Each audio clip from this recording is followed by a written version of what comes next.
ma qualité donc de porte-parole du gouvernement, c'est à la fois un honneur et un devoir de m'associer à ce symposium afin d'exprimer au nom du gouvernement, de la République, la reconnaissance de notre pays pour le parcours exceptionnel de cet homme de conviction et de liberté. Aujourd'hui, réunis autour de son œuvre et son héritage, nous célébrons non seulement un homme, mais également un symbole, celui du courage, de l'indépendance d'esprit et de la liberté de penser. Mesdames et messieurs, il y a des personnalités qui marquent leur époque d'une empreinte durable. Elhadj Souleymane Diallo est de celle-là. Au début des années 90, alors que la Guinée s'engageait progressivement sur le chemin du pluralisme politique, il eut l'audace et la détermination de créer le Lynx, un journal dont le regard critique, l'humour incisif et la liberté de ton allaient rapidement devenir une référence incontournable dans l'espace médiatique national. Il aimait rappeler, selon une formule qui est devenue célèbre, que le Lynx n'était pas un journal de l'opposition, mais un journal d'opposition. À travers cette distinction, il affirmait une conception exigeante du journalisme, celle d'une presse indépendante, libre de tout alignement partisan, mais résolument engagée dans le questionnement du pouvoir. Il avait développé un style journalistique singulier, mêlant rigueur de l'information, satire, caricature et humour populaire. Sous sa direction, le Lynx a enrichi le vocabulaire politique guinéen de formules devenues célèbres et qui ont marqué plusieurs générations de lecteurs. Et puisque Diallo Souleymane avait fait de l'humour, de l'ironie et de la caricature des instruments au service de la liberté d'expression, permettez-moi d'emprunter avec respect et affection ce langage qui lui était si familier. Cher Souleymane Diallo, te voilà désormais appelé à rejoindre ceux que ta plume avait immortalisés à sa manière. Lansana Conté, devenu sous ton regard malicieux, Forikoko. Jean-Marie Doré, affectueusement surnommé Lapin Doré. Sira de Diallo, que tu appelais Sira de Novembre, ou encore Ba Mamadou, devenu sous ta plume Ba Mamadou Banklant. Aujourd'hui, au-delà des sobriquets, des caricatures et des joutes journalistiques, vous vous retrouvez tous dans la mémoire de la nation et dans l'histoire de notre pays. Puisse votre souvenir continuer à inspirer les générations présentes et futures. À une époque où le rôle de la presse demeurait encore largement méconnu et où l'espace médiatique est resté étroit, le Lynx a incarné une rupture.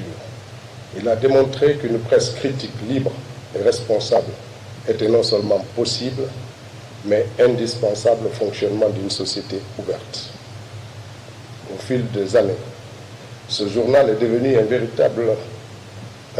véritable institution, reconnue pour la qualité de son traitement de l'information, la pertinence de ses analyses et la force expressive de ses caricatures.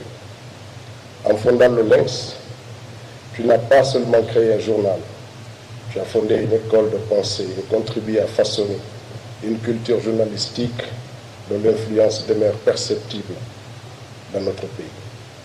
Mesdames et messieurs, le combat d'Elhadj Souleymane pour la liberté de la presse ne s'est pas limité aux colonnes d'un journal. Il fut également, et cela a été rappelé par mes prédécesseurs, l'une des artisans de l'ouverture de l'espace médiatique guinéen et a plaidé avec constance pour la liberté des ondes, l'émergence des médias privés et la promotion du pluralisme d'opinion.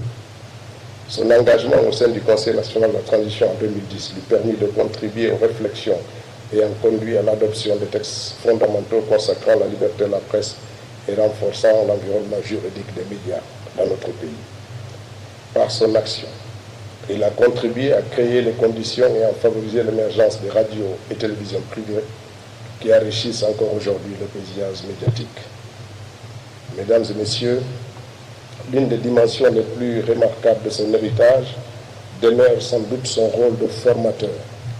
Le Lynx n'a pas seulement été un journal, il a été une véritable école du journalisme. Des générations de journalistes guinéens y ont effectué leurs premiers pas professionnels. Ils y ont appris les exigences du métier de rapporteur, de rédacteur, de secrétaire de rédaction, de correcteur, de graphiste ou encore de caricaturiste. Nombre d'entre eux occupent aujourd'hui des fonctions importantes dans les médias nationaux et internationaux, ainsi que dans diverses institutions publiques et privées. Ils constituent les témoins vivants de l'œuvre de transmission accomplie par El Hadj Diallo Souleymane et illustre son rôle majeur dans la formation du capital humain dans le secteur des médias. Homme d'expérience et de conviction, El Hadj Souleymane savait que la liberté de la presse ne pouvait prospérer durablement sans responsabilité, sans éthique et sans déontologie. C'est pourquoi, parallèlement à son activité de journaliste et d'éditeur, il s'est forcément investi dans la structuration de la profession. Le représentant du Haut Conseil de la communication l'a rappelé tout à l'heure, son passage dans cette institution, sa contribution à la création de l'Observatoire guinéen d'éthique et de déontologie des médias, ainsi que son impact la mise en place de l'Association guinéenne des éditeurs de presse. Mesdames et messieurs, les grandes nations savent reconnaître celles et ceux qui les ont servis avec dévouement. Que le président de la Mamadi Doumbouya l'avait élevé au rang de chevalier de l'ordre national du Colati. Cette distinction ne constitue pas une simple reconnaissance protocolaire. Elle exprimait la gratitude officielle de la République pour une vie consacrée à l'information, à la liberté d'expression, au pluralisme, à l'enracinement de la démocratie dans notre pays.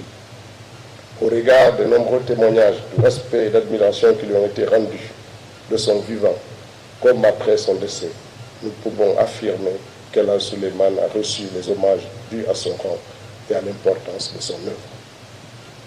Avant de conclure, mesdames et messieurs, je voudrais adresser un message particulier aux journalistes guinéens.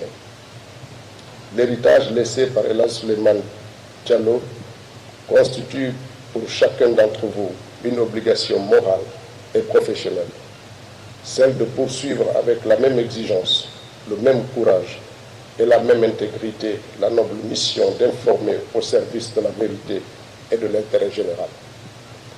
Pour sa part, le gouvernement poursuivra ses efforts en faveur de la modernisation du cadre législatif et réglementaire des médias afin de garantir les conditions d'exercice d'une presse libre et plurielle. La liberté de la presse n'est pas seulement un principe, elle est un pilier essentiel de notre vivre ensemble, que chacun devra se faire le devoir de préserver pour en être un garant dans les débats publics et une institution indispensable au progrès de notre société. El Hadj Souleymane l'avait compris très tôt. Il nous appartient désormais de préserver cet héritage et de poursuivre le chemin qu'il a tracé.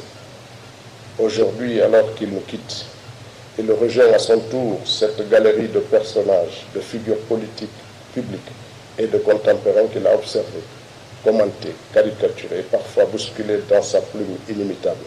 Mais au-delà des surnoms, des caricatures et des controverses demeure l'essentiel, la contribution d'un homme qui a consacré sa vie à informer, à questionner et à éveiller les consciences. Que son âme repose en paix, que la terre de Guinée, qui l'a servi avec passion et indépendance, lui soit légère. Je vous remercie.